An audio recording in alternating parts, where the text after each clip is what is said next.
This is a video about a unique trading indicator known as Wick Pressure Zones by BigBeluga. It's a tool you can use to spot where the market just absorbed a ton of buy or sell pressure and left behind footprints that tend to act like support, resistance, or straight-up liquidity magnets.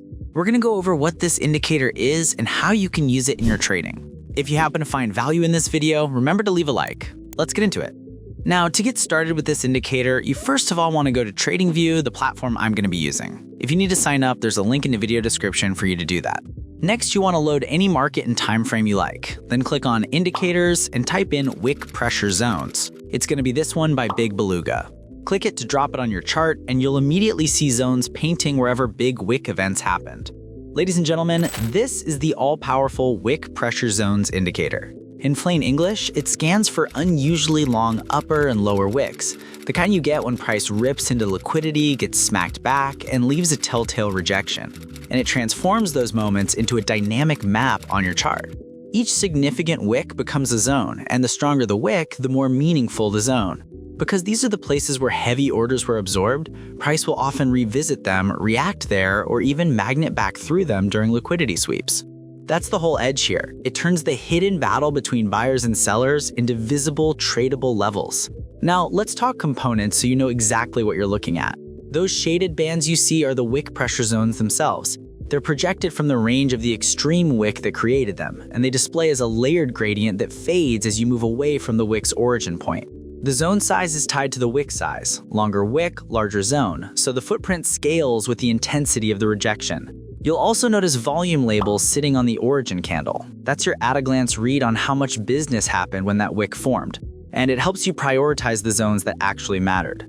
Upper wick zones, born from aggressive sell pressure, show up as red and tend to behave like supply or resistance. Lower wick zones, born from aggressive buy pressure, show up as green and tend to act like demand or support. And if you enable it, the background will briefly flash, red for a new sell zone, green for a new buy zone, so you don't miss fresh footprints as they appear. And there's a bit of under-the-hood logic that keeps things clean and meaningful.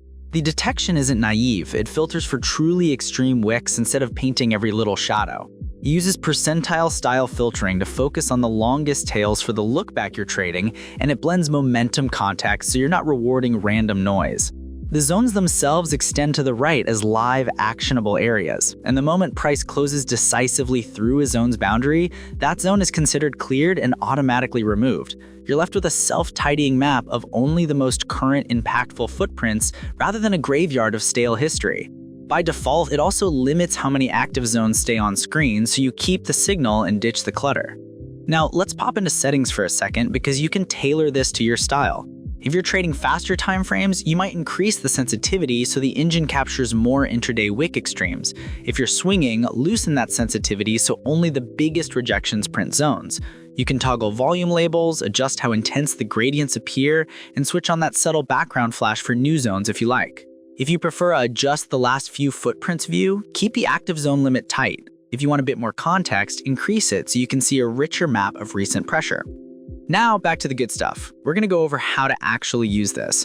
First, trend and context. I like to anchor bias with a higher time frame read, so I'm not fighting the tide.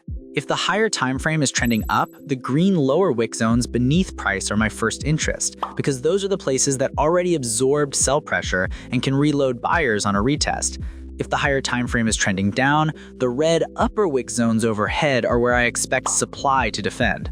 You're basically asking, where did the market already show its hand? Next, retests. When price returns to a zone, I'm expecting a reaction. For a bullish idea, I want a general uptrend and a pullback into a green zone that formed on a strong rejection. As price dips into the footprint, I like seeing wicks tag the heart of the zone, a brief pause, and then a clear bullish print to confirm buyers are stepping back in.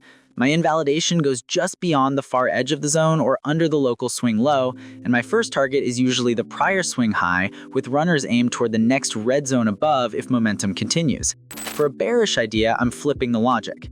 In a downtrend, when we rally into a red zone, I want to see exhaustion on entry, a hesitation candle, and then a decisive bearish print as the reaction kicks in.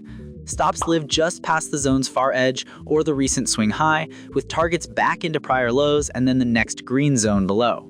And if you like trading sweeps, this tool makes those plays a lot more structured. Price will often gravitate to these zones, poke just through them to grab stops, and then snap back. Waiting for the wick through and the reclaim gives you a concrete trigger instead of guessing tops and bottoms. To tighten entries even more, you can require that first touch to be a wick-only tap on your execution time frame. No candle close through the zone. Then look for a clean engulfing candle to confirm. If you're big on confluence, line up zones with higher time frame support or resistance, order blocks, or your volume profile. When multiple lenses point to the same footprint, your odds generally improve. In summary, Wick Pressure Zones turns dramatic candle wicks into a clean, dynamic map of where real buy or sell pressure just got absorbed. It helps you see the hidden liquidity footprints that often act as reaction points or magnets on a revisit. And it gives you a simple, rules-friendly way to plan pullbacks, fades, and even sweep plays without cluttering your chart. If you've ever wondered why price reacts exactly there, this is a straightforward answer.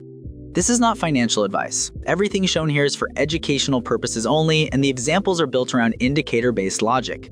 You should always add your own price action or fundamental context and manage risk responsibly. If you found value in this video, remember to leave a like. Or even better, consider subscribing to stay tuned. Thanks for watching. See you next time.